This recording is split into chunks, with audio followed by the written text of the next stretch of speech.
I don't know. I just wanted to live life, and party and do whatever I wanted to do, and not worry about answering to anyone.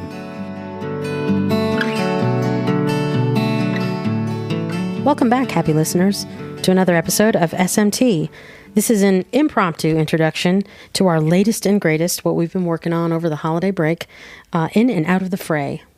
If you're a young person, you have this maybe resistance to society, a need to disconnect, a need to reject the society, connect with nature, all these different things, and just to explore and have adventures. And then you have also people who find themselves in actual circumstances of homelessness, people who have just fallen into it, or circumstances out of their control have led them to a place of ending up destitute or homeless or jobless. But I think there's a definite difference between the wanderlust versus people who are actually finding themselves in a jam. Yeah, and then we have things like what we're in now with the pandemic that has affected untold millions. Yes. And we're gonna be talking to some people, and we'll ask about that. We'll bring that question up, and how is this really going to shift attitudes toward the homeless population, if any, if at all, or will this idea persist that no matter what circumstances are, what circumstances there are, that the needing help is inherently bad.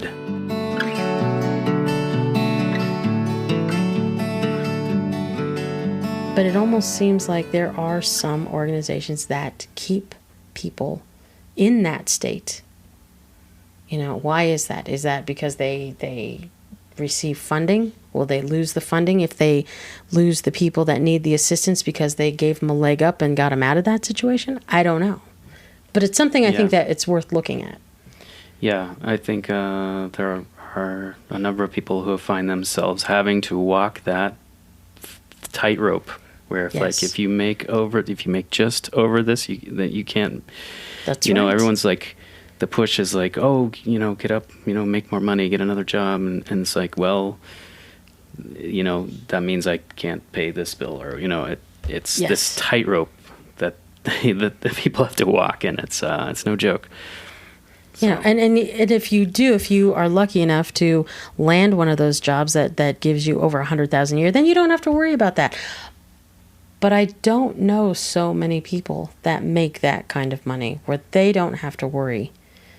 And so then, maybe they just have never been exposed to the kinds of situations that happen where you're just making enough, but you're not quite there and you're still struggling. And you always end up in that cycle. And you could be one tragedy away from then ending up on the streets. Exactly. It could take one thing like a house fire or a death of a loved one or an accident. Yeah. Anything. Medical. Yeah. Medical emergency, and that's it. It's like your financial life is just in ruins. And yet this idea persists. It's like, well, just pull yourself up, and even there's such a stigma around like needing help. Yes. And if you receive help, even then you're looked down on. If you take advantage of the programs that help you up and out. Yeah.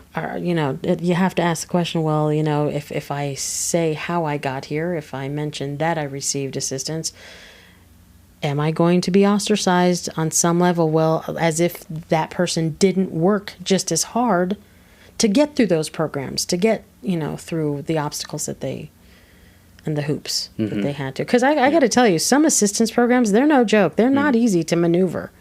Right. You have to qualify. You have to fill out this paperwork. If that paperwork doesn't fly, then you got to start all over again. You get kicked out, and then you start all over. It is, no matter how you get there, and what do I mean by there? Out of the fray, in the American dream, which I don't know if that really exists anymore. Really? But even to get, when you perceivably get out and into that dream and you're living it, then you're questioned on how you got there.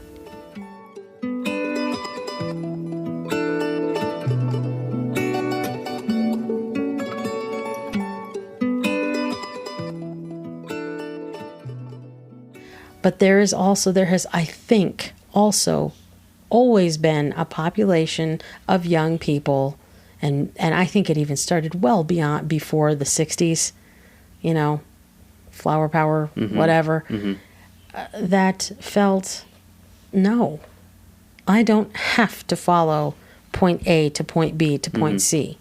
Yeah. And I would agree with that. I would agree that not everybody has to follow this straight and narrow path. Where is the adventure? Where is the, what do you call it? Joie de vivre, right? Yeah, exactly. So that's kind of what we're exploring with this series. Where's the line between, people who are in this situation, in the fray of homelessness, versus in the fray of just wanting to be on the outskirts of what they feel is not so much a dream. Yeah, it doesn't work for so many. So we're gonna talk to some people and listen to what they have to say, and maybe some things will make us look at things in a different way, and conversations like this usually do produce some kind of change in the way we see things. Maybe not fundamentally, but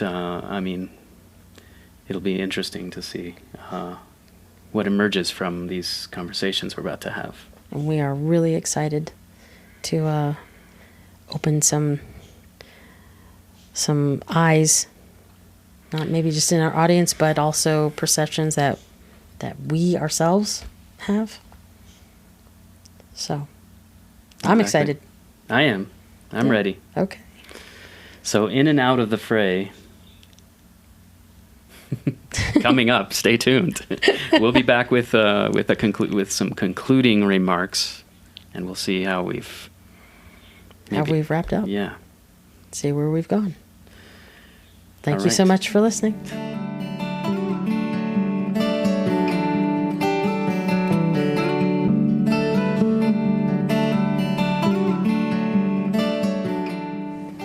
After recently watching the movie Into the Wild, made in 2007, I sat down with a friend of mine who is a former self-described leather tramp.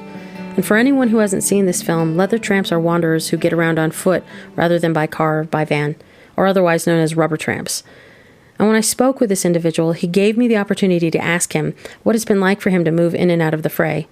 He went from living in a tent by a river, fishing for his meals, and receiving occasional help from friends, and at age 22 decided to leave the state he grew up in, walked away from old habits he decided no longer served him, and chose to form a life of working and creating a home for himself. These are one man's thoughts of a person who wandered but wasn't necessarily lost.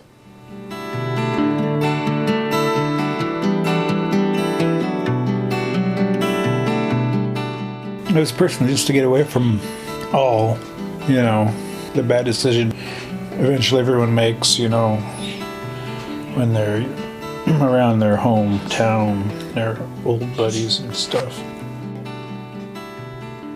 I just wanted to live life, and party and do whatever I wanted to do, and not worry about answering to anyone. But, you eventually do answer to, someone, because you either get in trouble with the law, and then you gotta go to court and all that shit. One friend got drunk one night, and he crashed into another car. They ended up flipping over, and someone died.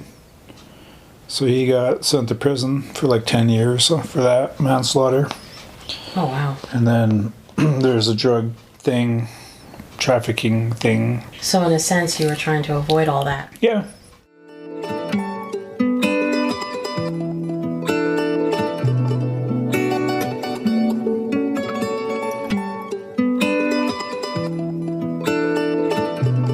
Did you find it a difficult transition going from living in a tent by nature and all that to then having to pay bills and rent and go to a job every day?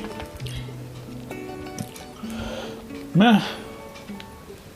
Isn't too bad.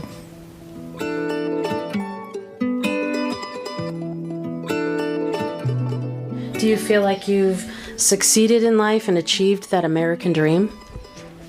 It looks like it.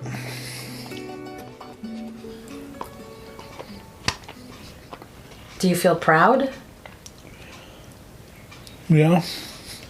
I'm sure my father's proud. I'm sure my mother's proud. But I'm not trying to make them proud. What are you trying to do? Just live life.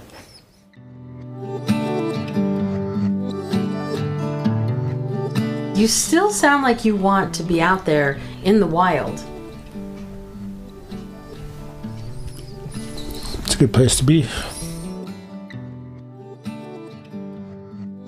Thanks for listening. We hope you've enjoyed our new series, In and Out of the Fray, and we hope you'll consider a donation of any amount to the Boulder Shelter for the Homeless. You'll find a donation link in our show notes. You can listen to new episodes of In and Out of the Fray Thursdays through March 17th, 2022.